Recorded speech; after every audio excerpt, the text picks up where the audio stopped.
Hello, I'm Dr. Younger. I'm director of the Neuroinflammation, Pain, and Fatigue Laboratory.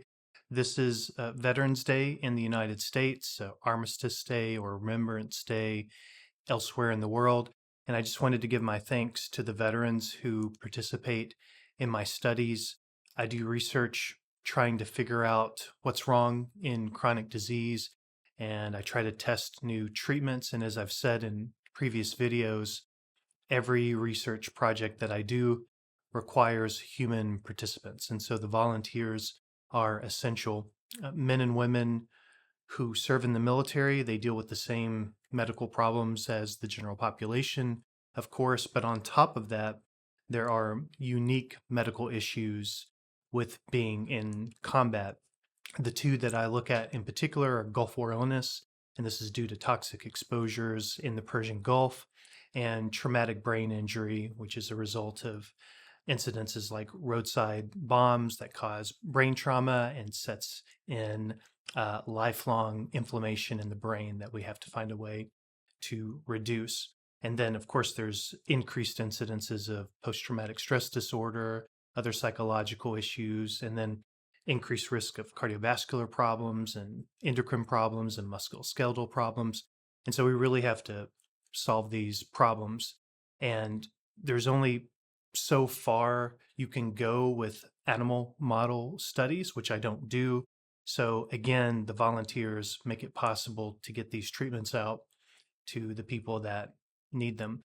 Many of the participants in my studies aren't even primarily interested in trying to find treatments for themselves. They really do it to help others who are struggling with these medical conditions.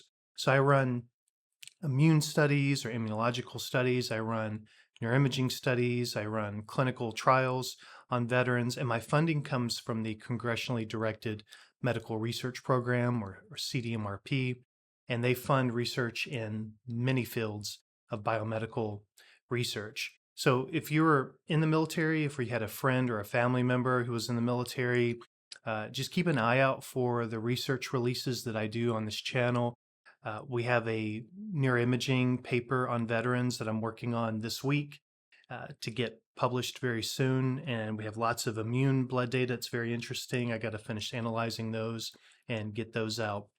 We also, of course, have a large remote clinical trial, and we're now over halfway through enrollment on that clinical trial. This trial takes over 10 months for participants to finish, but well over 90% of the people who start taking the treatment actually finish the protocol and finish the treatment, which is really an amazing number for clinical trials. And it really shows the dedication of the participants. So again, I thank the volunteers, I thank the CDMRP for providing the research funds, and I thank my team who runs really complex studies, and they run them efficiently and they run them cheaply. So I hope everyone can relax today. I just got a big grant application successfully submitted, and we'll talk about that soon. In the meantime, we'll keep working on the veterans issues, just like we do with all the other chronic pain and fatigue and cognitive problems. And I'll present all the new findings on this channel. Next week, my plan, sometimes the plan changes, but right now my plan is to talk about continuous immune monitoring or continuous monitoring of inflammation at home, which is something I think if we can make it happen, it's something I think could help people with conditions like fibromyalgia, ME/CFS, to find what's causing their flares and their symptom severity. So I hope you're able to keep watching, and I will talk to you soon.